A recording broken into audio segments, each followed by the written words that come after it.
Agora começou a gravar. E aí, esse BootPress, além de ele ser pago, né, você tem a parte online de nuvem e tal, tudo mais para você usar como software normal, e você pode baixar a aplicação. Você baixa a aplicação, instala essa aplicação na sua máquina, aí você tem domínio total sobre o código. O código é liberado, é open esse código aí. E aí você pode fazer o que você quiser.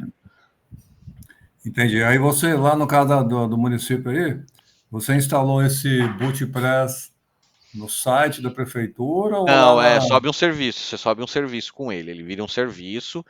E aí dentro dele você vai conseguir de modo, vamos dizer assim, interativo mesmo, como arrastando caixinha. Você vai criar todo aquele fluxo de caixinha, todo o fluxo de caixinha.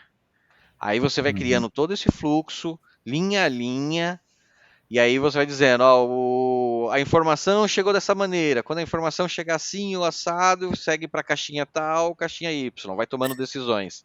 E aí esse fluxo, ele vai tomando decisões e conectando a coisas.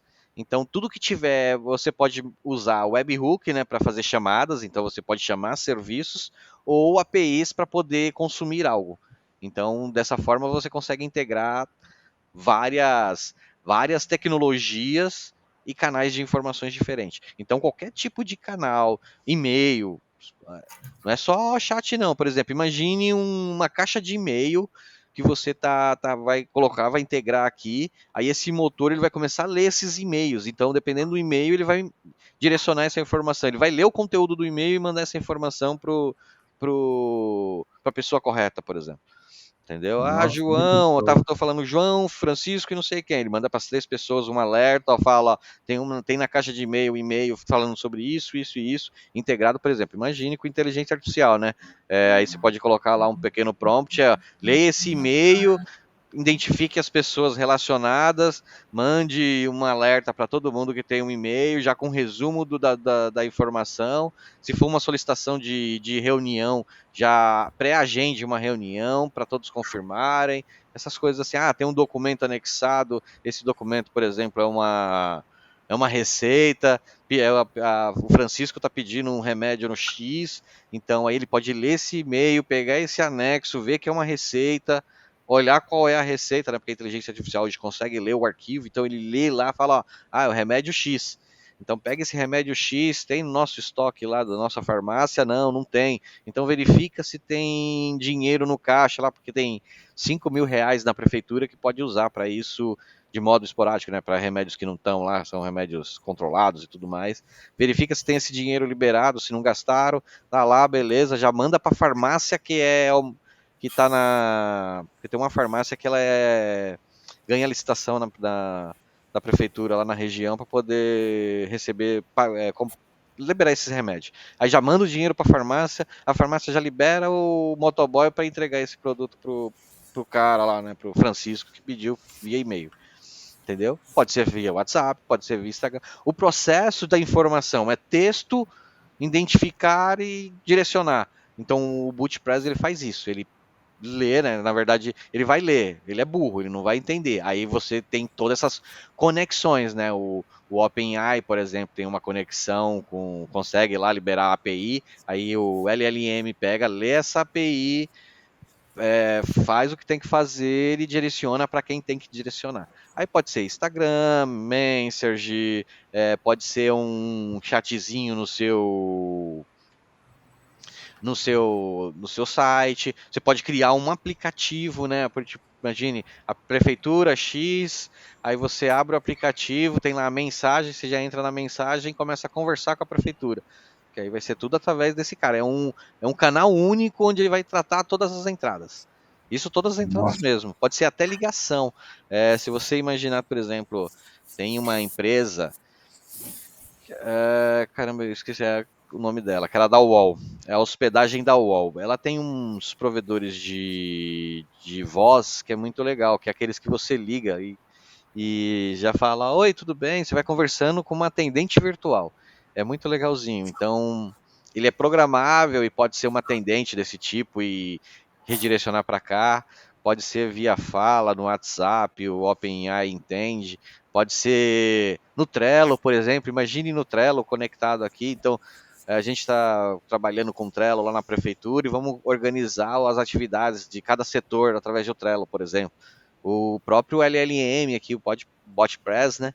Ele pega essa informação e, por exemplo, conecta já no Trello, cria aquele cardzinho, já coloca no nome da pessoa e deixa lá no backlog pronto para ela poder pegar a atividade e começar a realizar. Então já facilita o trabalho aí de, vamos dizer assim, o processo de muita coisa, né? Então, essa é a ideia inicial, entendeu? E isso dá uma visibilidade tremenda para o município. Por que eu decidi isso? Porque chama atenção. Eu já consigo virar notícia na cidade. Isso mesmo. E você vai saber tudo que tem dentro da prefeitura de software. Exatamente isso. Então, eu vou ter que integrar com todo mundo. Aí eu vou ter que integrar, certo? Como eu vou ter que integrar? Vou ter que conhecer.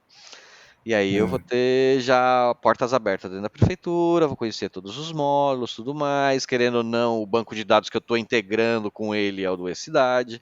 O E-Cidade vai ser o meu core completo, então estou usando ele para pegar lá o banco de dados, vai colocar toda a informação lá dentro do E-Cidade. Então aí do E-Cidade vai ter uma API para integrar com todos os outros. Então, tá vendo? Querendo ou não, devagarzinho a gente vai colocando E-Cidade na prefeitura, daqui a pouco vai ter todos os módulos, aí não precisa ter aquela dor, né? Ah, vamos ter uma implantação, vai ser quanto? 5 anos. Porra, 5 anos. Aí daqui a pouco vai fazer lá o módulo de contabilidade, aí tem que mandar o fiscal, tem que mandar as informações, não manda, travou, aí implantação errada. Então é complicado. Tem a migração de sistemas muito grande é complicado. E é mais fazendo dessa Uhum. maneira por partes, né? Que nem diria Jack, né? Vamos fazendo por partes. E aí fica fácil, a gente começa devagarzinho, coisas que são visíveis, coisas que mostram para as pessoas comuns, todo mundo que está assistindo, todo mundo que está vendo a prefeitura, está acompanhando, aí vai poder ter a ciência, ó, estão Isso. trabalhando, estão Tá fazendo show. coisa. Muito boa estratégia. Parabéns. Uma estratégia muito importante, muito comer pelas beiradas, igual o mineiro fala, né? Exatamente, porque eu tô vivendo isso, entendeu? Eu tô lá no sertão, eu conheço as prefeituras lá, são pessoas conhecidas, então eu sei as dores deles. Então, quando a gente fala sobre, ó, vamos mudar toda a cidade, vamos fazer uma cidade inteligente, o cara olha pra mim e fala, como assim? Vai ter que mudar tudo? Eu falo, é. Aí o cara já, como assim você vai mudar tudo? Eu falo, não, peraí, vai mudar tudo daqui a uns 10 anos, cara, entendeu? Vamos começar assim. Então vai devagarzinho. E tem coisas gratuitas, é o que eu falo direto pra galera, né? Open source tem um bocado. A gente tem muita coisa open source aí. Isso daí é uma ferramenta aí open source muito boa. Tem gente que, se você pegar a maioria desses softwares que você encontra na internet, se você tiver Instagram, tudo mais navegando, você vê lá, a gente tem um sistema e conecte seu WhatsApp com inteligência artificial. Por trás é o motor do BootPress. O cara pegou, baixou o BootPress, fez a telinha dele lá em ângulo, em qualquer coisa, conectou as APIs, o BootPress faz o processamento e responde. Ponto. É isso que está fazendo. Então os caras estão fazendo um monte de aplicações aí que conecta com inteligência artificial, WhatsApp, Message, e estão criando seus próprios produtos. Né? Chat atende aí. Todos esses caras são via BootPress. E aí essa é a Uhum. ideia, a gente pegar essa mesma ferramenta que todo mundo tá utilizando, tá todo mundo usando a mesma coisa e bora colocar ele também, vamos colocar para as prefeituras, conectando com esse cidade e tudo mais. Certo? Eu estava pensando, Edson, ao invés de chegar lá e falar assim, ó, estou te entregando a cidade, eu queria, assim, embrulhar ele e chamar de SISPUB, Sistema Público do Município. Dar uma ideia de pertencimento. O município vai ser dono do sistema dela de gestão. Por isso que eu chego para as prefeituras, por exemplo, por que eu estou chegando nas prefeituras? Eu estou chegando, por exemplo, eu chego com o Sertão Digital, né? Então, o Sertão Digital que está chegando, mas o sertão digital ele só é uma conexão, é como se fosse, eu não sou concorrente de empresa e não sou concorrente de faculdade de ninguém. O que eu sei Isso. é fazer as coisas. Então eu tô chegando lá e falo, ó, primeira coisa, faça uma secretaria de tecnologia, cara. Então é a primeira coisa que eu estou pedindo para a prefeitura. Que aí, tanto que a prefeitura de Souza já tem, e de Marisópolis isso vai criar essa secretaria. Porque é exatamente isso que eu faço. Eu dou, ó, a Secretaria de Tecnologia é dona do seu ecossistema. A gente não é dono, você não vai ficar preso por nenhuma empresa. Agora, o secretário de tecnologia futuro, se quiser pegar uma empresa para dar manutenção para o sistema que é de vocês, e vocês vão dar as diretrizes, aí é outra história. Mas a empresa deixou de dar manutenção, você só contrata outra, você vai continuar com o seu sistema, com sua informação, que a informação é sua, você está dentro da lei LGPD totalmente, porque você está controlando a informação, está mantendo a informação em sigilo e só liberando aquilo que tem que liberar. Então, o município entra totalmente dentro de uma lei e é totalmente dono da informação através da sua secretaria. Aí eu crio o instituto ou uma empresa para dar manutenção e auxiliar a secretaria a fazer todo o processo. Entendeu?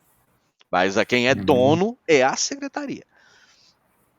Aí entra nesse sentido aí, que ela se sente pertencente. Eu sou dono, eu tenho uma secretaria.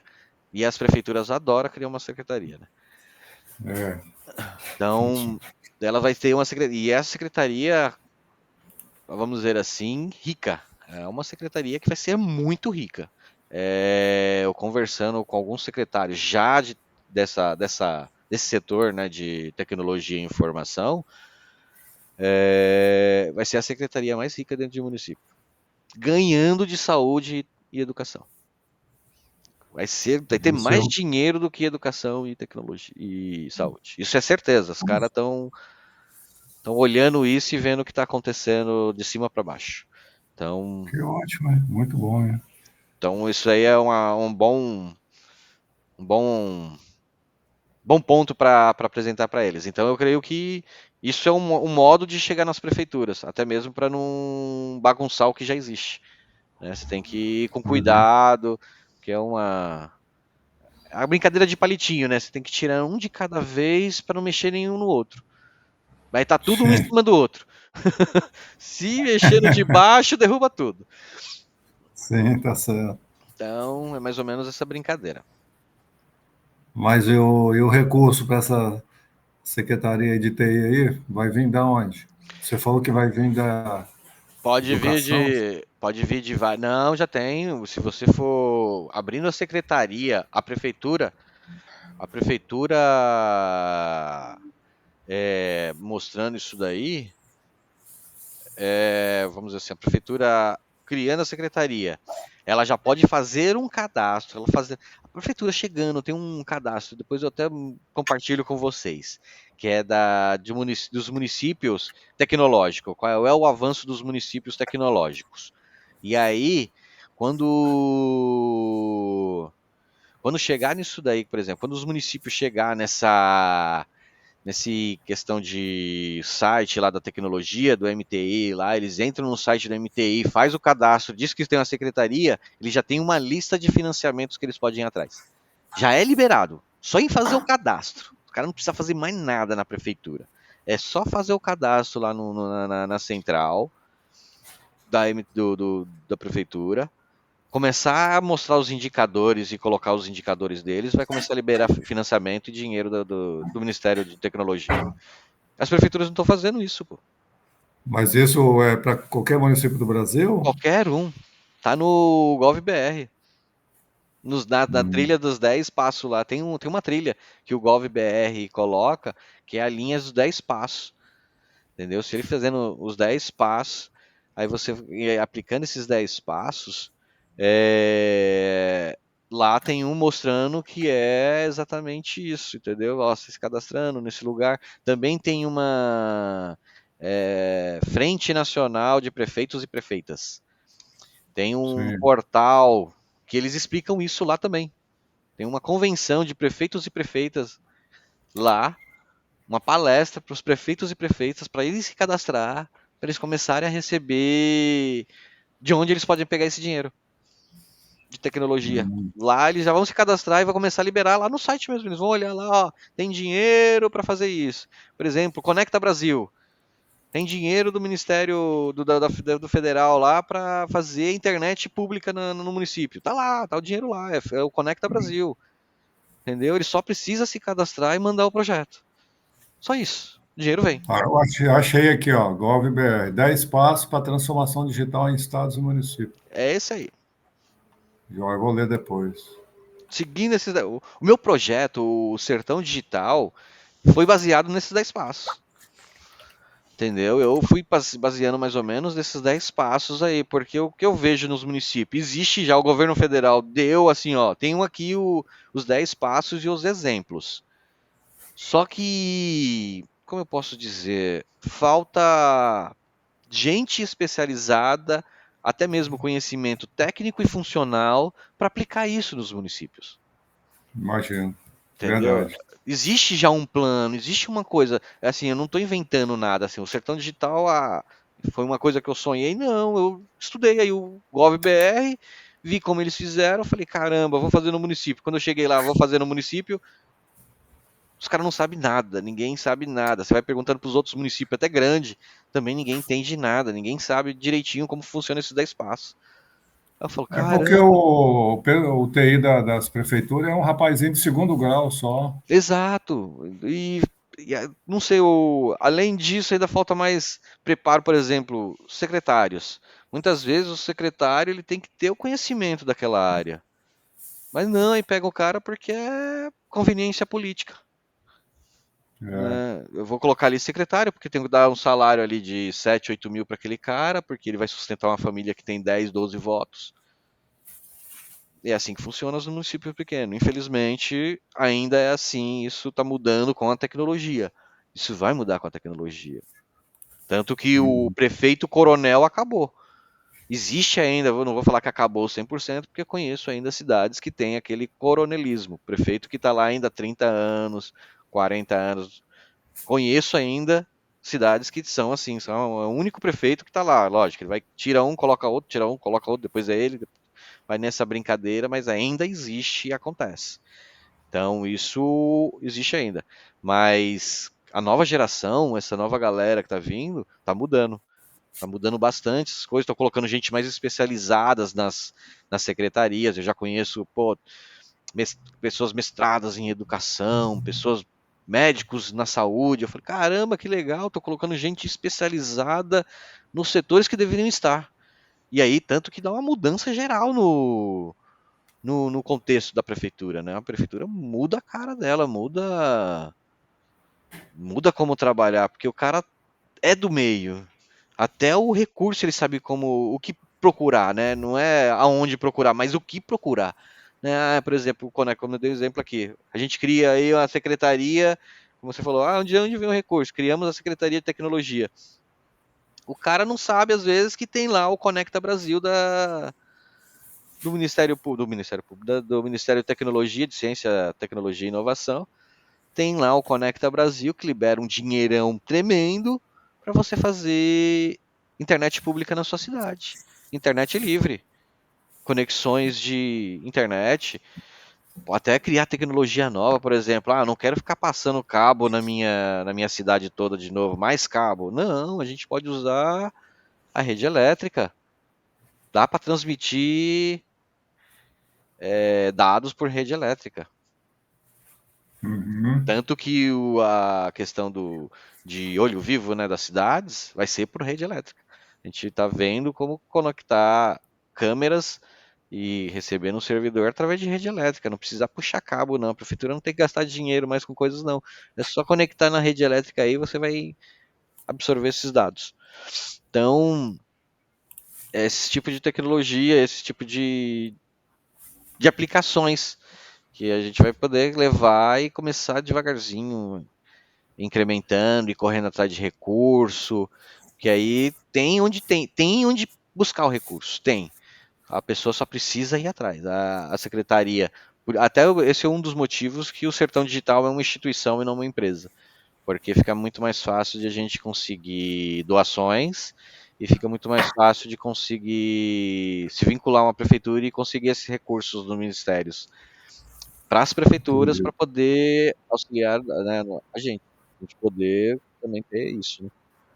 Então, eu creio que tem dinheiro, é uma coisa que o pessoal está se preocupando muito, tem dinheiro pra caramba, tem meios de fazer, tá faltando conhecimento. Conhecimento geral mesmo, conhecimento do Brasil para saber como implantar. Eu creio que o Sertão Digital ganhou tanto assim, ó, eu fiquei surpreendido com o Sertão Digital que eu tenho comecei em janeiro praticamente o Sertão Digital. E eu tô conversando com gente já do Brasil inteiro, literalmente conversando com gente do Brasil inteiro. Eu não esperava isso em 4 meses. É porque não tem um plano. O governo federal está precisando. A gente está vendo um monte de empresa, um monte de hub, né, nos grupos aí. Hub Brasil, lá em São Paulo. Tem um hub de innovation que está querendo pegar todas as prefeituras. Está surgindo vários hubs. Só que todo mundo está meio nessa. Eu tô percebendo que o quê? Tá todo mundo reunindo empresas. Eu tô querendo juntar cadastros. Tá todo mundo nesse meio que parecendo uma prospecção de negócio. Quando a gente começa no marketing digital, que tem que prospectar, tá parecendo isso. As pessoas estão meio que criando esse tipo, mas não tem um plano, não tem um meio de como eu vou chegar, como eu vou fazer, como. Eu acho que eu criei um plano exatamente por eu ser técnico, né? Não ser tão funcional. Aí eu vi de como fazer essa parte em arquitetura, né? Eu olhei assim e falei, caramba, tudo isso já existe. A parte funcional já está aí. Eu não preciso mais quebrar a cabeça com o funcional, eu só preciso aplicar. Como eu vou aplicar isso? Acho que foi mais esse ponto. Então, dinheiro tem, só precisa as prefeituras entenderem de como está vindo, né? Porque ainda elas, querendo ou não, a galinha de ovos de ouro de uma prefeitura de cidade pequena é educação e saúde. E agora a juventude. Então, eles ainda não se atentaram à tecnologia ainda. E quem se atentou já está começando a dar os passos. Por isso você está vendo aí um monte de prefeitura também. Um monte assim, né? Algumas prefeituras já criando seus. Vamos fazer isso, vamos fazer aquilo. Estou aplicando sistemas integrados, estou abrindo licitação para software disso, software daquilo. Então tá começando, ainda tá todo mundo meio que começando. A gente já tá um passo bem adiantado, porque, querendo ou não, a gente já criou umas estruturas aqui que nenhum lugar ainda tem. Não, muito show sua pesquisa aí. Você achou o caminho das pedras, a estratégia, né? Isso que é muito Exatamente. importante, porque a gente não tinha esses recursos. E o pessoal não sabe fazer projeto, né? Igual você falou das prefeituras. Exatamente. São pessoas, pô, às vezes você pega a prefeitura, o secretário de esporte, por exemplo, dando um exemplo aqui do que eu conheço, um secretário de esporte, ele é agricultor. Aí você fala para ele, pô, cara, você não foi atrás de recurso para os atletas aqui da prefeitura? Tem um monte, aí tem uns 15 mil, 20 mil reais por mês aí para você distribuir para os seus atletas. Ele, que é isso aí? Que recurso é esse? E aí o cara às vezes não sabe nem ler e escrever direito. Aí o cara vai fazer um projeto como? O cara nem sabe que existe aquilo.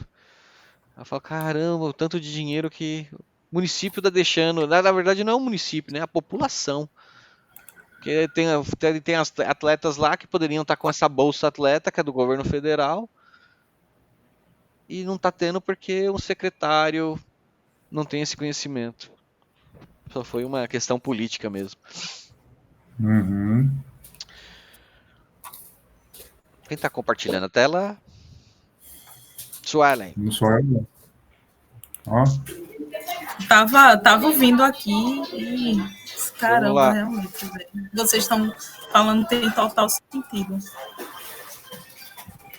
Tanto é que se a gente não coloca um mecânico para ser médico, né, para encontrar, não vai dar certo. Consertar as coisas dentro do corpo da gente. Não dá certo. Não vai dar certo. Olha só, eu baixei eu tô nessa parte do Symfony. Ó, o Symfony, você Baixei o instalou o Symfony. Choco? Vai pelo Chocolate. Deixa eu ver. Instalei, foi o primeiro que eu instalei. Acho que foi um dos primeiros que eu instalei. O Choco? Você usa o Choco para fazer tudo isso. Aí eu vou aqui no. PowerShell. PowerShell. Isso. Aí clica com o direito ali. Sempre. Exato. Todas as Como instalações você administrador, né? vai por aí. É a melhor maneira, assim, você vai Certo. começar. Como você está entrando nesse meio de instalações de software, de desenvolvimento, dá para instalar dessa maneira que você está fazendo, dá normal, de boa, não tem problema. Só que por aí ele é melhor, que ele é muito mais rápido. Entendeu? Você vai ter uma autonomia muito mais rápida. Então, para instalar qualquer tipo de software, tenta usar o Choco aí, PowerShell. Até mesmo para você pegar o hábito, entendeu? Ah, vou instalar Sim. o Word aqui. Tenta ver se tem pelo Choco, que com certeza tem. E aí, até mesmo quando você mudar de sistema, por exemplo, imagine que amanhã você está agora eu vou mexer com Linux. Não estou mais no Windows, né? E a gente, como desenvolvedores, a gente tem que estar apto a todos os sistemas operacionais. Sim. E aí, pô, tô no Linux agora. Como que a gente faz? É a mesma coisa. A gente vai entrar lá, não é Choco, lá é apt-get, por exemplo, dependendo da distribuição. Aí, vai ser apt-get e a instalação. Então, começa a se tornar comum para você, entendeu? Aí, por exemplo, tem o Maven. O Maven a gente vai precisar de instalações também. Então, o Maven a gente também vai por linha de comando. Tem o Composer do PHP. Ele também é um controlador de distribuição. Então a gente faz toda essa instalação pelo PowerShell, que ele é muito melhor. Top. Aqui eu coloco sim. Acho que tem alguma coisa de fundo aí muito alto. Deixa.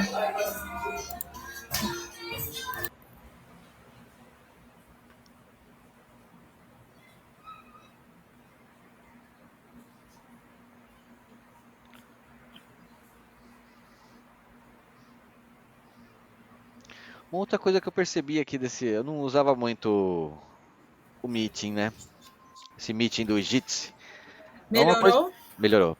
Uma coisa que eu percebi desse Meet aqui é que a gente pode criar salas paralelas, galera. Por exemplo, tô com uma outra pessoa que está com dúvida, você pode criar uma sala auxiliar aqui. Eu achei muito legal. Você cria uma sala auxiliar, aí duas pessoas entram lá, se conversam, fecha a sala e volta para cá. Falei, poxa, que bacana. Eu tô gostando desse Jitsi aqui, tô aprendendo muita coisa. Eu boto, no caso, no... Pronto. E aí, digita aí, Choco-V.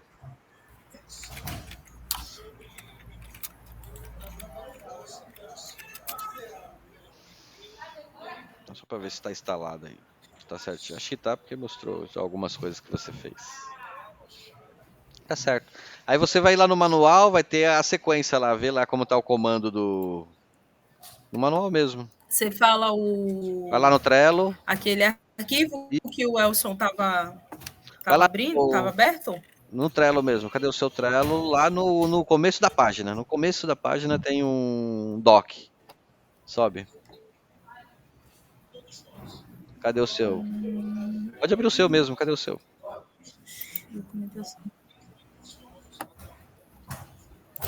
Não, isso daí são novas atividades. Não era para estar aqui, não? Cadê o seu? O seu card.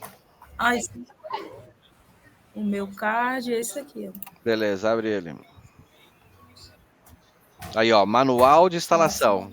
Sobe no começo. Aí, ó. Manual de instalação, tal. Aí tem todos os comandos.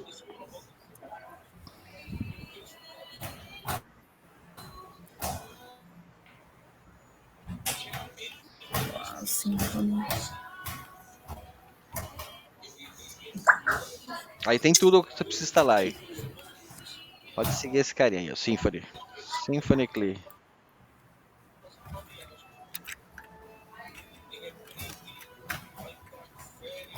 2 vezes. Apaga. Não.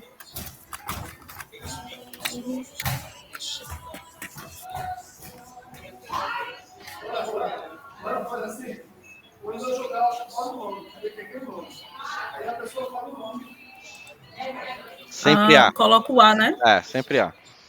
Sim. É para executar todos os scripts, senão a gente deixa de instalar alguma coisa. Sim.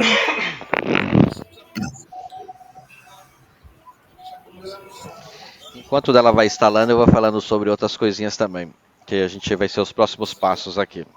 Que aí é só Sim. assistindo aí, deixa ele fazendo que o Symfony CLI, os outros pode demorar um pouquinho.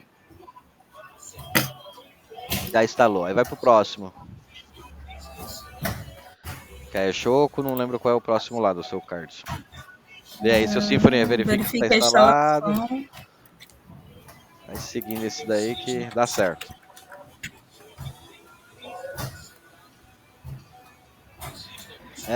Tenta sempre reiniciar o seu command aqui. Pode ser que sua máquina fecha esse command e abre de novo. Pode ser PowerShell.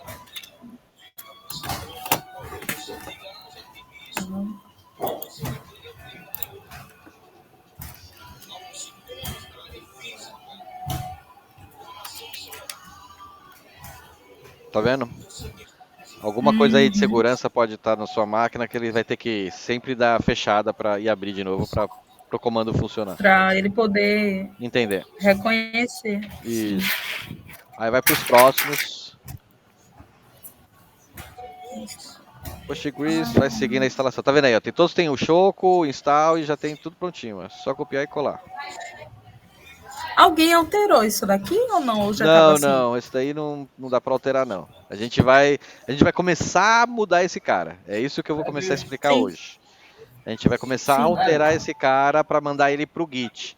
Esse cara não vai ficar no documento aqui, né? Esse daqui tá dentro de um docs, tal, não é para ficar aí. Sim. Ele não pode ficar aí. Ele vai para dentro do Git. É isso que eu vou começar a explicar hoje aqui para vocês. Um pouco sobre documentação. Mas pode seguir na instalação aí. O seu tá bem pouquinho aí. Eu não consigo marcar. Eu não tô conseguindo marcar. Não é possível editar esse. Deixa eu. Eu vou ver o que aconteceu. Tem mais de 10 pessoas aí. Eu vou tirar uma. Na verdade, não era pra estar aí, era pra estar no outro negócio. Então eu vou mexer aí. Alguém entrou a mais. Porque não pode ter mais de 10. Tem que ter 10. Mas já pode fazer. Até mesmo pro controle do time. Cada time vai ter que ter 10, porque senão passa da quantidade de pessoas que o Scrum pede, entendeu? Vai mais ou menos seguindo a metodologia Scrum, o correto é 9 pessoas, o Scrum Master, o PO, e aí 5 devs e 2 testes. Aí fica 10 porque pode entrar ou sair um dev aí, ou um QA, conforme a necessidade. Aí se precisa de mais gente, se cria outro time, né? Aí vai tendo times separados para ter controle sobre aquilo. E aí, voltando um pouquinho, eu vou falar sobre sobre documentação. Que ali no Git. No Git a gente tem. Deixa eu...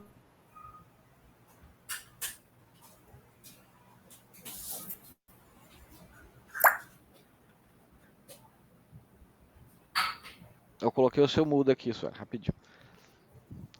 Qualquer coisa pode desmutar. Aí a gente vai falar um pouco sobre documentação, né? Como a gente está vendo aqui, a documentação estava toda em docs, né? E não é um jeito correto de a gente até mesmo compartilhar e as questões de coisas corretas, incorretas, e tem que atualização, o negócio tem que ser colaborativo. Bem que hoje o Google está bem legal. Hoje a gente consegue, por exemplo, ali através do Google Docs, compartilhar, todo mundo editar, ver histórico, tem todo um versionamento também. Então hoje o Google Docs já muda bastante esse conceito.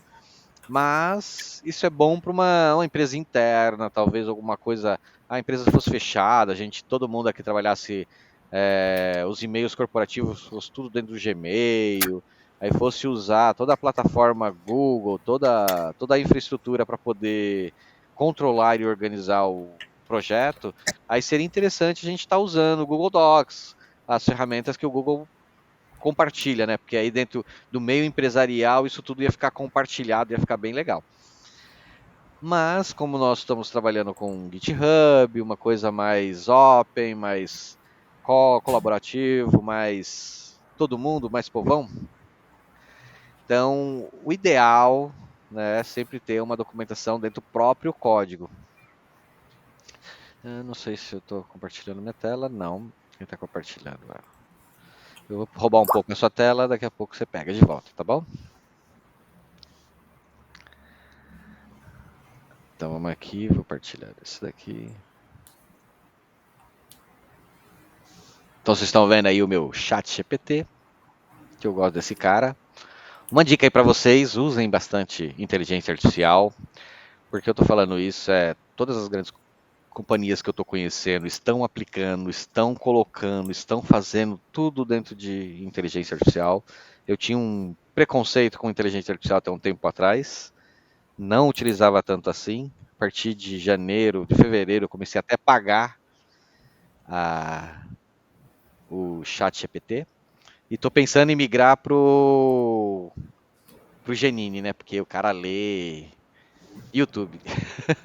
Então eu tô meio que nessa, mas é uma questão muito boa, agiliza muitas coisas. Aqui, por exemplo, eu pedi só uma mini estrutura de um README para mim, ele já me diz o que o cara faz e tudo mais. Então é muito interessante. Vou entrar no Git aqui também. Vocês estão vendo minha tela, né?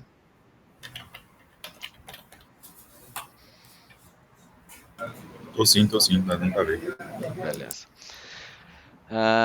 Então, por exemplo, aqui o Git do E-Cidade, né? Uma coisa. Esse daqui é o que eu tenho comigo lá, né? Que eu peguei. Quando eu achei a primeira versão, eu subi aqui, não sabia que tinha uma versão colaborativa. Agora a gente tem uma bem atualizada, bem legal. Essa daqui já tá até defasada, que é a do que o Igor tinha mandado por último. E aí, a gente vai até usar essas daqui como exemplo. Dentro do próprio Git, a própria estrutura Git, ela hoje permite a gente ter um arquivo onde a gente pode organizar isso, né? Onde a gente pode ter uma estrutura mínima ali.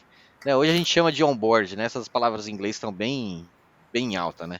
Então hoje tem a palavra chamada onboard, né? Que é a introdução do projeto, como você entrar no projeto. Então tem como a gente fazer um Wikis da vida, criar até mesmo aqui, ó, tem como criar o seu projeto aqui dentro mesmo, fazer organização, criar o Wiki. Opa, tá fora do ar, cara? Não acredito. Então tem muita organização dentro do próprio Git mesmo, porque a intenção deles é exatamente essa, né? Melhorar aí o projeto e tudo mais, ter tudo em um lugar só. Porém, isso pode ser mais rápido, mais fácil, né? Porque eu vou ter que sempre ter internet para poder ter que acessar essa documentação. Ela não vai estar aclopada no meu projeto. Se eu baixar o meu projeto e não tiver acesso à internet, que hoje é difícil, né? Eu vou ter problemas, né? Porque eu não vou ter essa documentação ali. Eu vou ter que sempre estar entrando no browser e tudo mais. Então tem maneiras muito mais rápidas de fazerem essa consulta. Então hoje a maioria dos projetos, ou vamos dizer o Git, né, o Git em si, a gente tem aqui no caso aqui eu estou com o WordPress. O WordPress ele tem um próprio HTML, ele pode fazer um read HTML. Não aconselho muito, os caras já estão muito grandes e tal, tudo mais, mas eu prefiro utilizar a própria tecnologia, o próprio o que o próprio Git, a própria ferramenta está oferecendo. Então aí a gente pode fazer uma documentação que é o MD. Ela é bem simples, ela é feita com tags, né? A gente vai usar tags dentro do arquivo MD e vai ter a utilização de... Eu precisaria abrir a pasta. Cadê aqui meu cidade PM? E aí dentro desse MD eu posso começar a... Mexendo na tela? A tela não tá mexendo não, aqui não. Tá mexendo? Eu só tô vendo aqui onde tá o... Ah, tá. Então, dentro do EDCMD, a gente consegue... Caramba, cadê meus projetos aqui? Repositórios. Cidade PM. Então, dentro dentro dele aqui, a gente vai ter vários arquivinhos de configurações. Até vou passar alguns arquivos de configurações aqui que vocês podem usar bastante. Dentro do Git, a gente tem esse Git Ignore. Tá vendo esse Git Ignore? Vou até clicar aqui para vocês verem. Aproveitando que eu vou falar sobre documentação, a gente tem esse cara aqui para facilitar nossos... Por que tem esses arquivos aqui? Arquivos dentro do nosso projeto que não precisa subir. Então, a gente não precisa fazer upload desses arquivos. Por quê? Porque eles são arquivos de dependência. Sabe quando a gente usa lá o MVN install, ou a gente dá um composer install? Logo no começo do projeto vocês fizeram esses passos. Até mesmo para instalação. A gente vai fazer composer install, Lembro sim. MVN, vai ter vários passinhos desses. Para que serve isso? É para eu baixar a instalação, como a gente fez no Choco install. Quando a gente faz um Choco install aí para fazer essa instalação, ele está pegando lá no repositório, ele está indo lá no dono do cara, quem fez isso, está perguntando onde você está guardando a sua última versão. Pode ser até mesmo dentro do Git. Aí ele vai falar, minha última versão está aqui. Então eu vou baixar ela. Então eu baixo e instalo na minha máquina. A próxima pessoa que for fazer essa aplicação, que vou baixar o Git aqui, o eCidade, ela não precisa dessa aplicação, porque essa aplicação é de terceiro, ela já está hospedada em um lugar, ela já está guardada ali no Git, já tem uma versão segura que não vai descontinuar, e aí eu posso baixar quantas vezes eu precisar. Então eu não preciso ocupar espaço dentro do meu Git aqui, no meu projeto. Imagine se toda a aplicação, só esse módulo Nodes aqui é 500 MB. Imagine eu guardar 500 megas dentro do Git aqui. Imagine como ficaria os meus repositórios. Todos os meus repositórios seriam inchados, gigantescos. Esse Nodes aqui tem praticamente 500 megas, que são tudo que é necessário para o Angular funcionar, para o Node funcionar por trás ali e tudo mais. É a aplicação rodando mesmo. É o virtual machine dele funcionando. Então, é grande, é gigante esse cara. Então, eu não preciso baixar toda vez, eu só preciso de um comando que vai lá buscar esse cara no repositório e traga para fazer essa instalação. Então, todos que a gente foi usando aí, e a gente vai ver isso bastante, como Composer, como Choco, como NVM, são tudo um controlador desse repositório, para a gente baixar mais coisas ou tirar coisas, porque às vezes eu baixei um plugin aqui para deixar minha tela amarela, né? Quando eu entrar aqui vai ficar todos os botãozinhos amarelos. Mas não quero mais. Então eu posso ir lá no MVN, install lá e tiro o cara. Então ele vai sair aí dos meus módulos. Então a próxima pessoa também que for baixar e fazer o install não vai ocupar espaço na máquina local, no Git. Então a gente evita subir esses arquivos. Mas está lá no meu Git, ele vai pedir para subir. Vai pedir. Só que se eu colocar ele aqui, ele vai entender que todos esses arquivos aqui não são necessários porque eu posso, via comando, instalá-los novamente. Aí tá vendo aqui, por exemplo, as IDEs criam arquivos também de configuração. Por exemplo, onde fica seu workspace, qual foi o último arquivo aberto, quais são as suas configurações de deploy, as suas configurações de aplicações. Então, as IDEs, como Visual Code, Eclipse, vão guardar essas informações aqui dentro.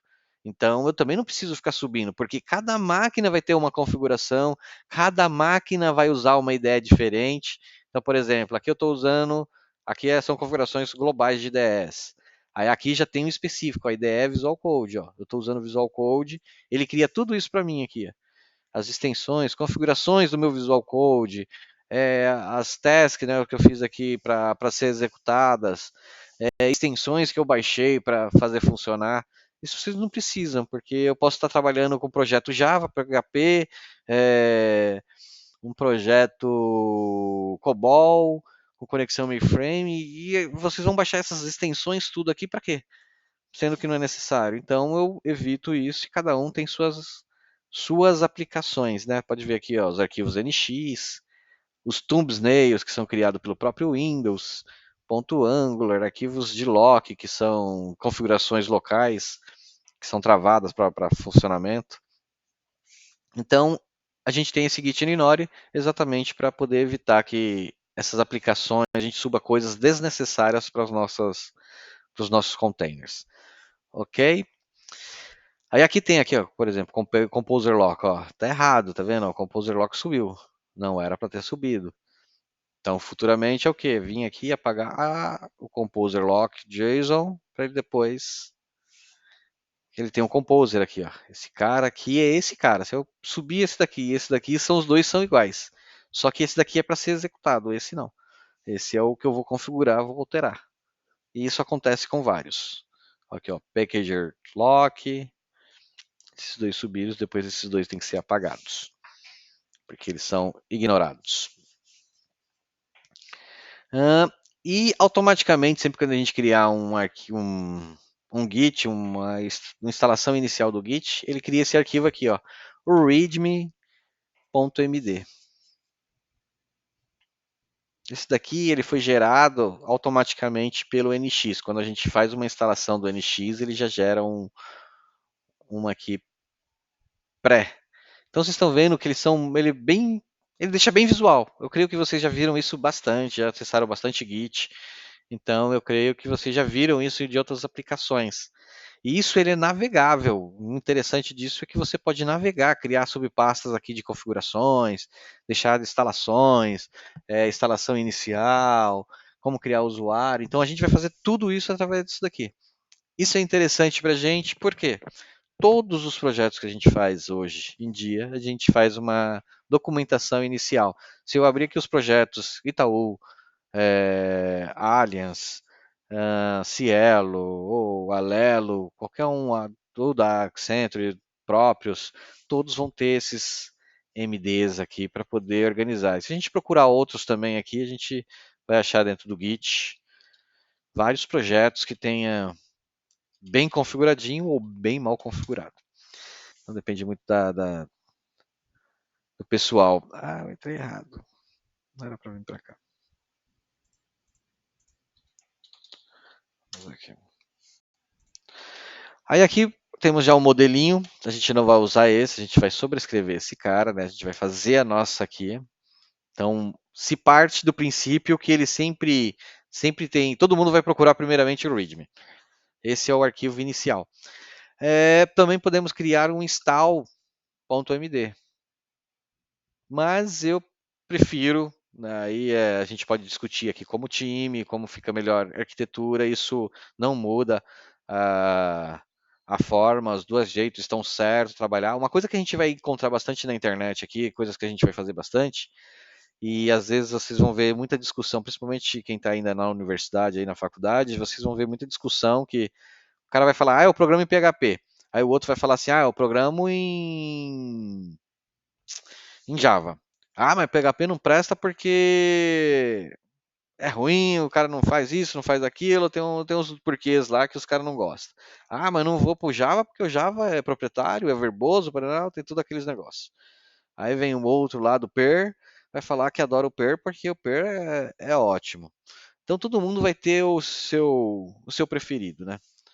E isso... É verdade. Oi?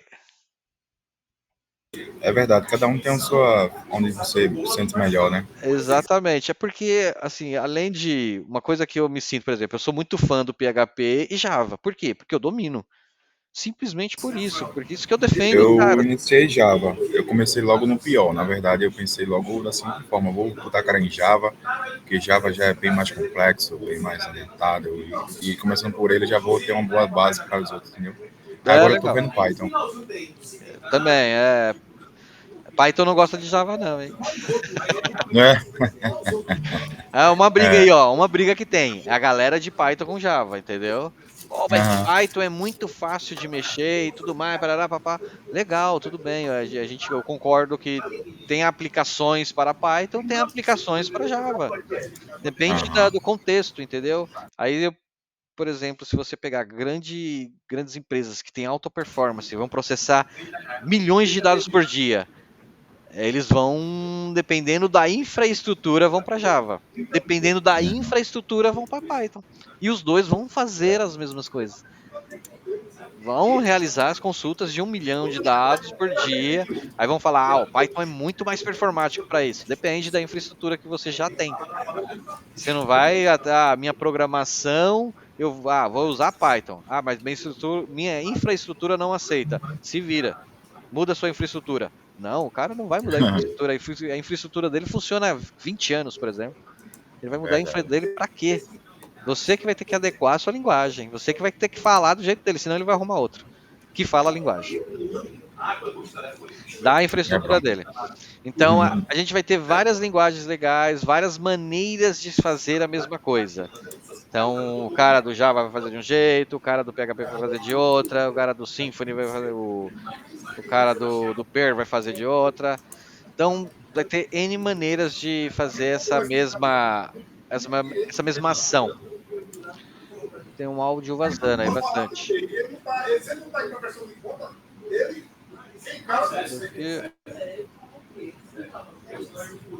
Tem o áudio vazando de quem seria?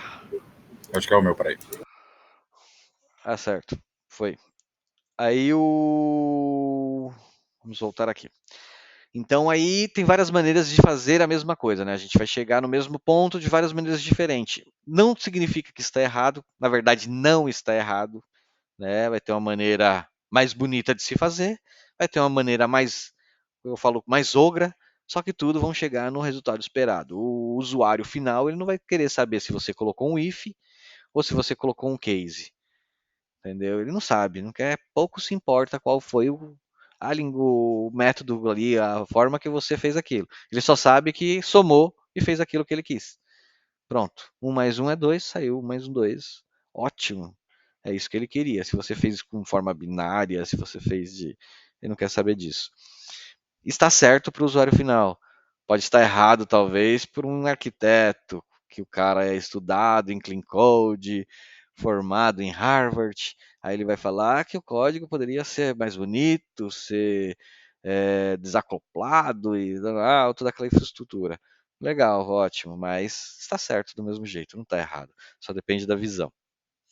E aqui também vai ser da mesma forma, vocês vão ver isso bastante, muito pra caramba, de que vai ter várias maneiras de fazer a mesma coisa. A gente só tem que decidir qual é a aplicável.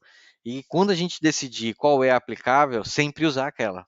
Amanhã a gente já vai usar outra. Não, aí vai ficar meio estranho. Imagine, hoje começa assim, amanhã tá assado, depois tá pirulito. E aí a gente não sabe como vai fazer. Como que tá esse? Não, tá assim. Não, mas esse não foi feito assado? Não, mas o outro não fez como pirulito? Poxa, e esse? Tá como? Juntamos 3 e fizemos só. Aí saiu assado, pirulito com assim. E aí ficou uma coisa bagunçada. Então, quando a gente fala de clean code, de padrões, é o padrão pré-estabelecido internamente pelo time. Criou aquele padrão, é assim que vai ser aplicado até o fim. Vai chover canivete, a gente vai aplicar assim. Mas não dá para fazer. Então vamos achar uma maneira que não fuge do nosso padrão, mas vamos continuar seguindo o padrão, seguindo conforme o escolhido. Se um dia tiver que mudar, vai ter que mudar tudo. Entendeu? Porque aí não pode ficar. Aí vem de novo aquela questão de migração. Vamos ter que migrar todo o que a gente fez desde o início até hoje para poder chegar no padrão novamente que a gente escolheu futuramente. Então, os padrões geralmente são escolhidos por nós mesmos, internamente. Existe uma convenção, então você procurar aí vai achar Clean Code. Existe uma convenção geral onde todos podem olhar aquilo e falar, essa é uma boa maneira. Aí a gente pega uma parte e usa aqui dentro, mas o Sertão Digital vai usar assim, usando metade, por exemplo, XP, metade Scrum, metade isso, a gente junta tudo e fazemos nosso padrão. Pode ser, desde que siga isso até o final. Então, não tem problema, a gente vai Os padrões eles são apenas para dar um norte e um sentido e uma organização, para a gente não precisar ter que pensar nessa organização, mas aí a gente vai se adequar e colocar para a nossa realidade. Aí sim a gente está aplicando o que a gente precisa de uma forma inteligente. Não é também seguir a pé da risca, vai ter que ser feito assim. Não, a gente tem que se adequar e tem que ver a nossa realidade. Então, por isso que eu estou falando aqui, a gente vai ter N maneiras de fazer, mas a gente sempre vai ter que achar a nossa realidade aqui.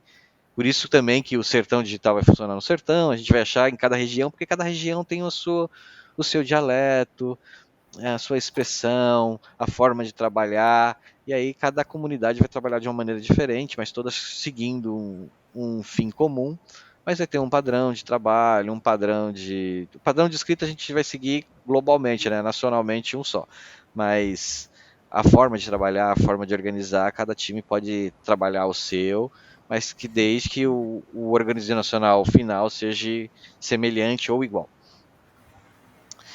Pensando nisso, a gente pode aqui no Readme já colocar links, tá vendo aqui ó, que tem vários links? Poderia ser links para dentro do próprio Readme mesmo, a gente criar mais uma pastinha aqui, documentos, que esse é o objetivo, criar um docs aqui, e aí dentro do links linkar todos os docs, e todo esse documento de instalação está aqui. A pessoa não precisar estar aqui indo no Google Docs e baixando isso daqui. Código. Vocês vão ver aqui, ó, que é mais ou menos HTML. Quem mexer um pouquinho com HTML vai dar uma olhada assim e falar, caramba, parece HTML. Parece HTML, mas não é. Né? Ele tem funciona assim no mesmo raciocínio. Para vocês, assim, vocês sabem o que é HTML, né? HTML, ele é uma linguagem de marcação de texto. Hoje em dia, eu estou vendo gente falando que é linguagem de programação. HTML já faz parte de linguagem de programação. Legal, bacana, não tenho nada contra isso. Vamos usar esse nome então, tá bom. Mas a HTML é uma linguagem de marcação de texto, como o Word, como o PDF, como o ODT que é eu esqueci o nome de quem fabricou o ODT lá, que é gratuito. Open Library, alguma coisa assim, que é o software gratuito pro Linux dessa parte de edição de texto. Então tudo eles fazem marcação de texto. Mas o Word eu não preciso escrever código. Não, você não precisa, porque você tem botões. Você tem vários botões que criam essas tags lá dentro. Aí você não precisa criar tag. Então imagine lá, você selecionou isso, clicou no botão bold lá, para deixar negrito. Ele vai criar uma marcação aqui, para deixar negrito. Então, o HTML, o Word, .doc, o PDF, todos eles são marcações de texto. Eles vão ter tags, conforme aqui, ó, tag para criar imagem, tag para colocar link, tag para criar título, para criar código. Faço marcação de código, links, título de projeto, código, negrito. Então eu vou fazendo dessa maneira. Tá vendo aqui que é bem simples, só que eu tenho vários códigozinhos. Aí eu volto aqui no preview, vou ter aqui, ó, por exemplo, ó, meu negrito, aqui, ó, minha marcação é negrito, aqui, ó, marcação não é negrito não, ele vai deixar como se fosse código. Marcação de script, ó, ele já vem com isso daqui, ó, isso daqui é automático, eu não preciso colocar, ó. Porque ele sabe que toda vez que colocar algum textinho aqui, com aquele SH, ó, ele vai vir aqui e colocar um botão de copy. Isso é da ferramenta, né? O browser entende isso. Na verdade, o Git aqui entende isso. Isso daqui é rodado no Git, aí o Git transforma em HTML e manda para o browser. Então, ele é uma marcação de texto. Está vendo aqui que o meu texto continua texto, não muda ser texto, não tem nenhuma dinâmica, ele não fica se movimentando e nada mais. Só que ele tem várias... Visualmente, ele fica bonitinho, ele fica navegável, ele fica prático e editável. Qualquer um pode vir aqui, e aí a grande vantagem de usar esse cara é exatamente isso. Qualquer um pode vir aqui e começar a editar esse arquivo. Começar a editar e começar a implantar as novas instalações aqui do e-Cidade. Né? Então aí. Hein, o Hélio, Oi? no caso lá daquele do Igor lá, o E-Cidade lá, Ele tem um. do Igor da comunidade, tem moderador? Alguém vai editando? Não tem alguém fiscalizando? Isso, a gente vai organizar isso daqui. Tem um amigo nosso aí que ele vai organizar isso. Eu acho que hoje à tarde a gente vai conversar sobre essa organização. A gente agora vai começar a meter a mão na massa. Então, o que vai acontecer? Eu estou pensando em 2 moderadores, 2 ou 3, entendeu? O time aí, ele vai ter 1, 2 pessoas, né? Eu vou colocar como se fosse um líder técnico, um PO e pode ser eu. E uma outra pessoa a mais de fora. Essa terceira pessoa seria uma pessoa de fora, seria alguém de outro time. E aí essas 3 pessoas ela vai dar uma olhada, ver se está dentro dos padrões, né? Por que uma pessoa de fora? Porque vai ver a coisa sem conhecer, né? Ela vai dar aquela visão, ela vai olhar como se fosse um usuário da primeira vez. Então ela vai conseguir olhar e falar, oxe, o que é isso? Se ela olhar e falar, opa, o que é isso? Não está bem explicativo, né? Então, vai pedir explicação para a gente, tá errado. Então, o que a gente precisa melhorar? Então, é essas